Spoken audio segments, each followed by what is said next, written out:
الحمد للہ رب العالمین والصلاة والسلام علی سیدنا و نبینا و حبیبنا و مولانا محمد خاتم النبیین و امام المرسلین وعلى آلہ و اصحابہ اجمعین وعلى کل من تبعہم بإحسان الی یوم الدین. اما بعد، آج کل عام لوگوں کے ذہنوں کو مشوش کرنے کے لیے یہ پروپیگنڈا کیا جا رہا ہے کہ حکومت تو یہ چاہ رہی ہے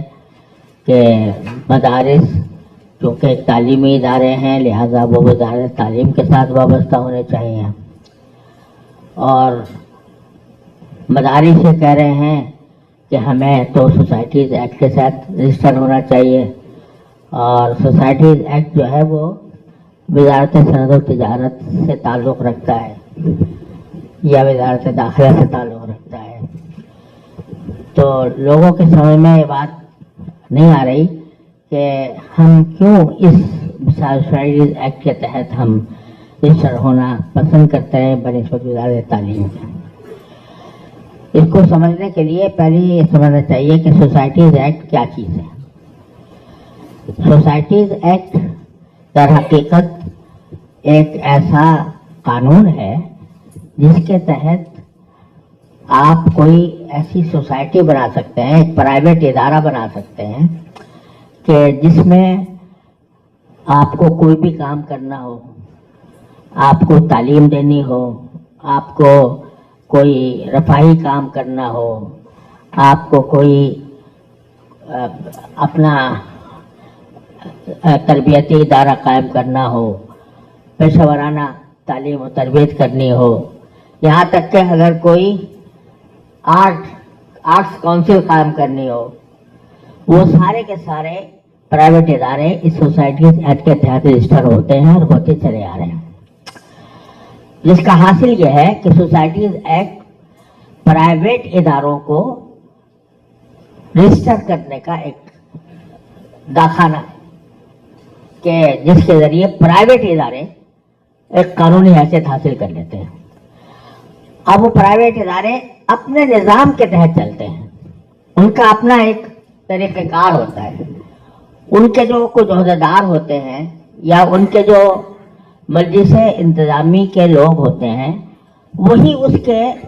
تمام امور کے نگراں ہوتے ہیں. ان کو مکمل اختیار ہوتا ہے کہ اپنے بنائی ہوئی سوسائٹی کے اندر جو چاہے کریں. صرف اتنا ہے کہ وہ رجسٹر ہو جاتے ہیں، جس کا معنی ہے کہ ان کا وجود قانونی طور پر تسلیم کر لیا جاتا ہے. لیکن اپنے اندرونی معاملات میں وہ بالکل خود مختار آزاد ہوتے ہیں. یہ کہنے کی بھی ضرورت نہیں ہے کہ ہم خود مختار آزاد ہیں، بلکہ جو ہی اس میں رجسٹر ہوئے تو مطلب یہ ہے کہ ہم اپنے قوانین کے تحت، اپنے نظام کے تحت اپنے ادارے کو چلا سکتے ہیں. دوسری طرف وزارت تعلیم جو ہے وہ حکومت کا ایک ادارہ ہے، اور حکومت کے ادارے کے حیثیت سے وہ اپنے سارے تعلیمی نظام کو کنٹرول کرتا ہے. اس میں یونیورسٹیاں بھی آتی ہیں، اس میں کالج بھی آتے ہیں، اس میں اسکول بھی آتے ہیں جو سرکار کے تحت قائم ہو رہے ہیں. تو وہ اس نظام کے پابند ہو جاتے ہیں. تو سادہ لفظوں میں اگر کہا جائے تو تقریباً یہ فرق ہے کہ اگر سوسائٹیز ایکٹ کے تحت کوئی ادارہ رجسٹر ہے وہ پرائیویٹ ہے اور اس کو اپنے نظام کو چلانے کا مکمل اختیار حاصل ہے، اور اگر کوئی کسی وزارت کے تحت وزارت کا حصہ بن گیا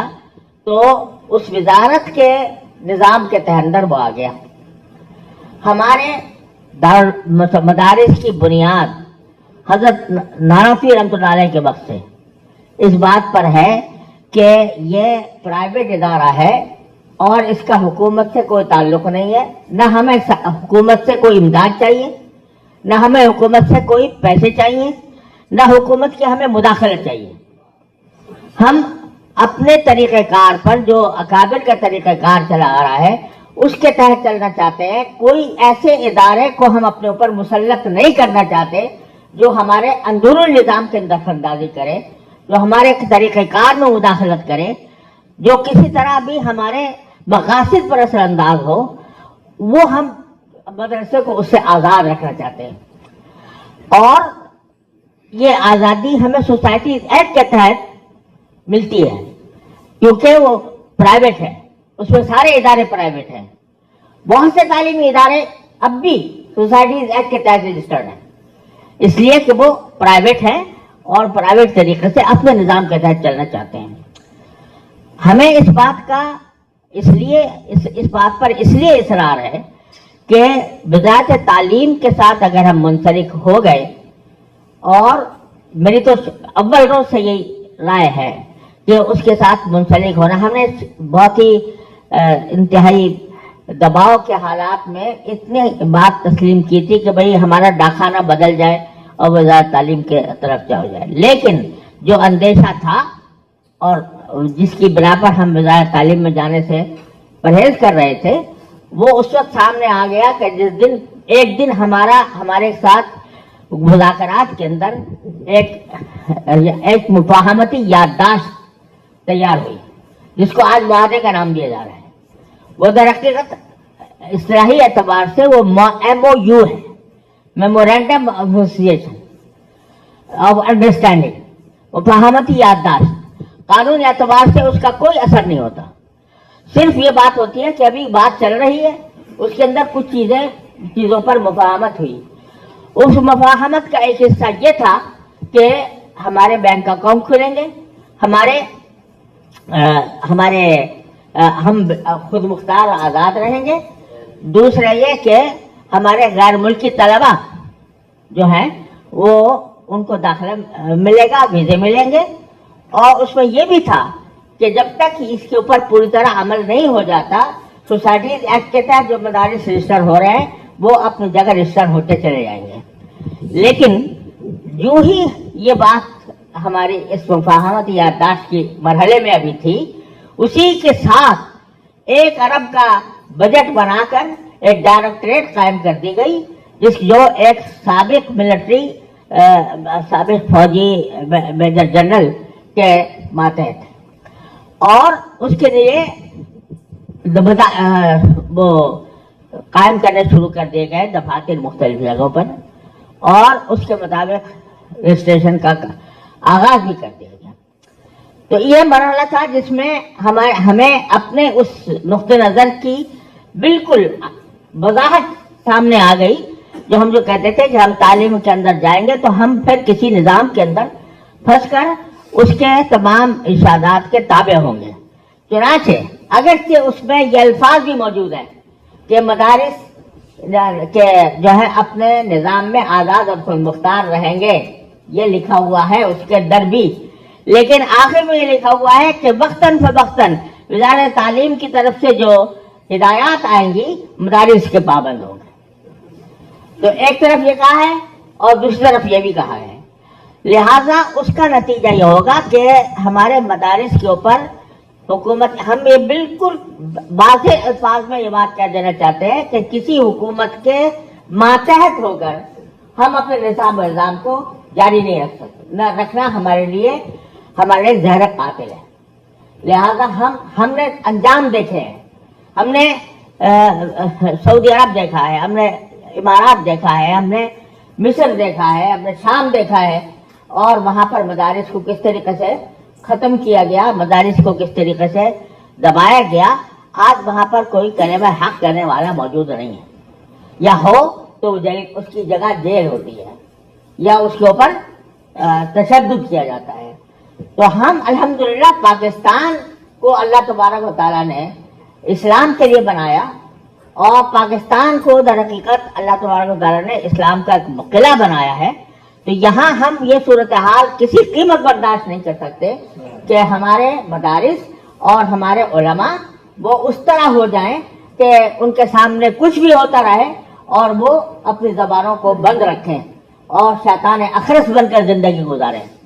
لہذا یہ چاہے جب کسی بھی چیز کو گھیرنا ہوتا ہے تو شروع میں ساری پابندیاں عائد نہیں ہوتی، شروع میں اس کے لیے ایک دام ڈالا جاتا ہے، اس کے لیے دانہ ڈالا جاتا ہے، تو اس کے بعد پھر آگے جا کر اس کو کسی وقت میں گھیرا جاتا ہے. یہی طریقہ کار رہا ہے پوری تاریخ میں. تو اب اگر کہ اس میں لکھا ہوا ہے کہ نظام کہ یہ اپنے آزاد و خود مختار رہیں گے، لیکن اس کے باوجود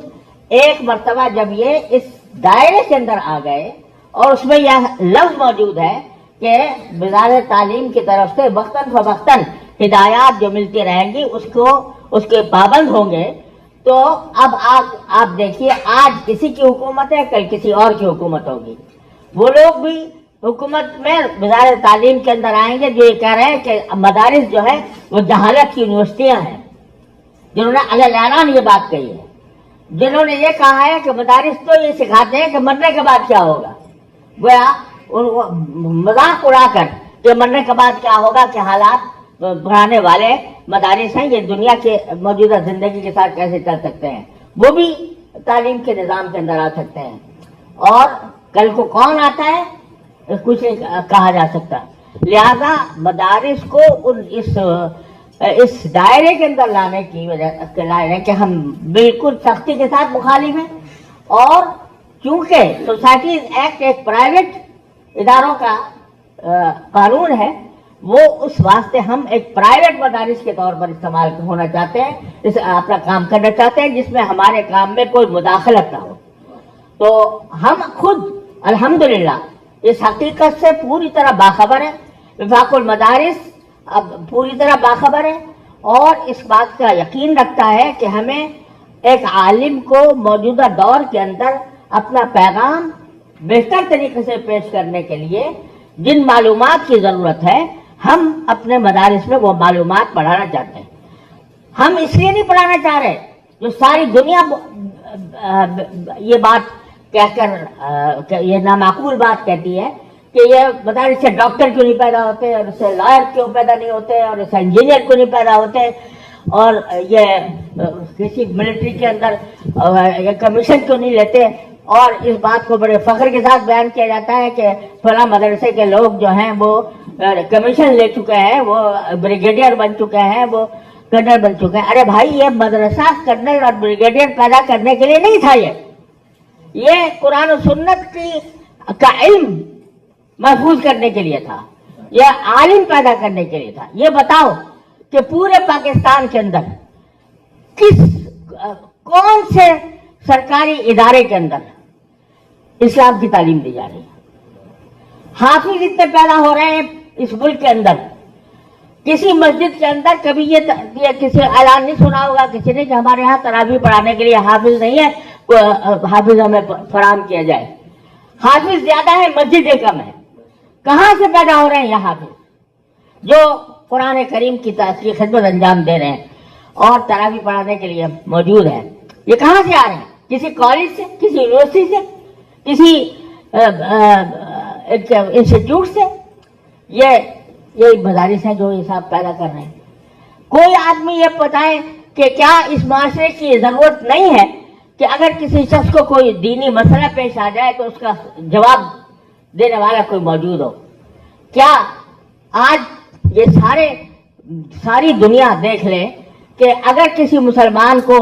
کوئی نکاح طلاق کا بھی مسئلہ پوچھنا ہوتا ہے، بیع الشرع کا بھی پوچھنا ہوتا ہے، نماز اور روزے کا پوچھنا ہوتا ہے، تو وہ کیا کسی یونیورسٹی کے پروفیسر کے پاس جاتے ہیں جس نے اسلامک اسٹڈیز میں ایم اے کی ڈگری لے رکھی ہے، یا کسی ایسی یونیورسٹی کے پاس جاتے ہیں، پروفیسر کے پاس جو اسلامک اسٹڈیز پڑھا رہا ہے؟ وہ اگر جاتے ہیں تو ان لوگوں کے پاس جاتے ہیں جن کے پاس قرآن و حدیث کا، فقہ کا، اس کے اصول فقہ کا پورا علم ہے، ان کے پاس جاتے ہیں۔ کیوں جاتے ہیں؟ اس لیے کہ جانتے ہیں کہ صحیح علم ان کے پاس ہے، دین ان کو صحیح طریقے سے آتا ہے۔ یہ سارا کام مدارس اس لیے کر رہے ہیں، اس طرح کر رہے ہیں کہ ہم کسی کے تسلط کے ہم روادار نہیں ہیں۔ ہم وہ بات کہیں گے جو قرآن کہتا ہے، ہم وہ بات کہیں گے جو حدیث کہتی ہے، ہم وہ بات کہیں گے جو ہمارا دین کہتا ہے۔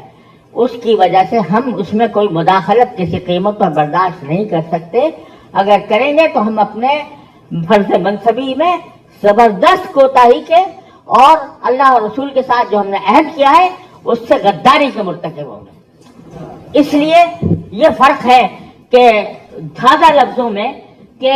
مدارس پرائیویٹ رہیں یا سرکار کے تحت رہیں، سیدھی سی بات یہ ہے۔ پرائیویٹ رہے یا سرکاری تسلط میں رہے، بنیادی سوال یہ ہے. تو چونکہ سوسائٹیز ایکٹ میں ہم پرائیویٹ طریقے پر کر رہے ہیں.